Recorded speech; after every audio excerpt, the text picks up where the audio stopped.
കാര്യം ഒരു വീഡിയോ വഴി കാണിച്ചു തരാൻ വേണ്ടി ഞങ്ങൾ 3-4 സുഹൃത്തുക്കൾ പേരോട്ടിൽ നിന്നും ഒരുങ്ങിയതാണ്. ഇവിടെയുള്ള സോഫ്റ്റ്വെയർ എഞ്ചിനീയേഴ്സും പിന്നെ വിദ്യാഭ്യാസമുള്ള ആൾക്കാരും കൂടി കണ്ടെത്തിയതാണ് ഈ കാര്യം.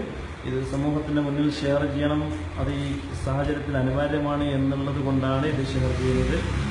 ഇവിടെ പുതിയ 2000 രൂപ നോട്ടിൽ ചിപ്പുണ്ട് ഇല്ല എന്നുള്ള 2 തരം വാദങ്ങളും 2 തരം അഭിപ്രായങ്ങളും വന്നു. പലരും അത് നിഷേധിച്ചിട്ടുണ്ട്, കേന്ദ്രമന്ത്രി പോലും. പക്ഷെ അതിലുണ്ട് എന്നാണ് ഈ വീഡിയോ കാണുമ്പോൾ പൂർണ്ണമായും ഈ വീഡിയോ കാണുമ്പോൾ നിങ്ങൾക്ക് മനസ്സിലാവുക. അതിന് ഉപോത്ഭകമായ ഒരു തെളിവുകൾ ഞങ്ങൾ നിർത്തുകയാണ്. എൻ്റെ സുഹൃത്തിൻ്റെ കയ്യിലുള്ള ഒരു സാധാരണ ആൻഡ്രോയിഡ് ഫോണിൽ മോഡി കീ നോട്ട് എന്ന ഒരു ആപ്ലിക്കേഷൻ, സാംസങ്ങിലാണെങ്കിൽ സാംസങ് പ്ലേ സ്റ്റോറിൽ പോയി നിങ്ങൾക്കത് ഡൗൺലോഡ് ചെയ്യാൻ പറ്റുന്നതാണ്. മോഡി കീ നോട്ട്, ഈ താഴെ കാണുന്ന ആപ്ലിക്കേഷനാണ് മോഡി കീ നോട്ട്. ആ ആപ്ലിക്കേഷൻ നിങ്ങൾ ഡൗൺലോഡ് ചെയ്തതിന് ശേഷം ആ ആപ്ലിക്കേഷൻ ജസ്റ്റ് ഓപ്പൺ ചെയ്യുക. ആപ്ലിക്കേഷൻ ഓപ്പൺ ചെയ്ത് കഴിഞ്ഞാൽ ഇങ്ങനെ വരും, യൂണിറ്റി എന്ന് പറഞ്ഞൊരു ആംബ്ലം, പിന്നെ നമ്മുടെ പ്രധാനമന്ത്രിയുടെ ഒരു ഫോട്ടോ, കുറെ നോട്ടുകൾ താഴെ വീഴുന്നതായി നിങ്ങൾക്ക് കാണാം. അവിടെ സ്കാൻ 500 to 2000 നോട്ട്സ് എന്ന് എഴുതിയിട്ട് അവിടെ ക്ലിക്ക് ബിലോ, അവിടെ ക്ലിക്ക്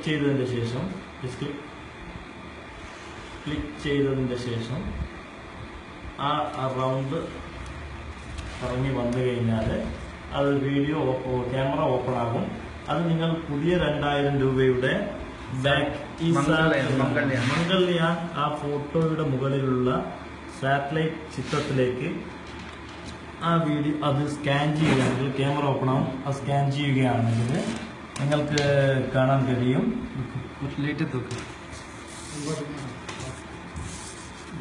ഒന്ന് വെച്ചെടുക്കും. ഇതാ മോഡിയുടെ യഥാർത്ഥ പ്രസംഗം നിങ്ങൾക്ക് അതിൽ കാണാൻ കഴിയും. ആ സാറ്റലൈറ്റിന്റെ മുകളിൽ എന്തെങ്കിലും കൈയോ മറ്റോ വെച്ച് മറക്കുകയാണെങ്കിൽ ആ വീഡിയോ കിട്ടുന്നില്ല.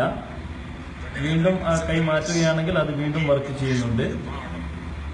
ഇതാണ് ഈ സാറ്റലൈറ്റിന്റെ റെഡ് കളറിൽ ചെറിയ ചെറിയ ഒരു പോയിന്റ് കാണുന്നത്. അതാണ് ഇതിന്റെ ചിപ്പാണോ അല്ലെ സാറ്റലൈറ്റുമായി കണക്റ്റഡ് ആണോ ആയിട്ടുള്ള കാര്യങ്ങൾ എന്നാണ് ഞങ്ങൾ മനസ്സിലാക്കുന്നത്. ഇതിൽ ഞങ്ങൾ വേറൊരു കാര്യം പരീക്ഷിച്ച് നോക്കി. പഴയ 2000 രൂപ നോട്ട് വെച്ചപ്പോൾ അത് വർക്ക് ചെയ്യുന്നില്ല. പഴയ 1000 രൂപ വെച്ചപ്പോൾ അത് വർക്ക് ചെയ്യുന്നില്ല. ഇത് സ്കാനഡ് ആണ്, നോട്ട് വർക്കിംഗ് ആണ്. പുതിയ 2000-ന്റെ മുകളിലേക്ക് വെക്കുമ്പോൾ അത് വരുന്നുണ്ട്. നമ്മുടെ നോട്ട് നിരോധിച്ച് ബന്ധപ്പെട്ടുള്ള പ്രശ്നങ്ങളാണ്. അപ്പോൾ പുതിയ നോട്ടുകൾ മാത്രമേ വരുന്നുള്ളൂ. അതും ഈ പുതിയ നോട്ടിന്റെ മറുപുറം വെച്ച് ഗാന്ധിജിയുടെ ഫോട്ടോ ഉള്ള സ്ഥലം വെക്കുകയാണെങ്കിൽ രാഷ്ട്രപിതാ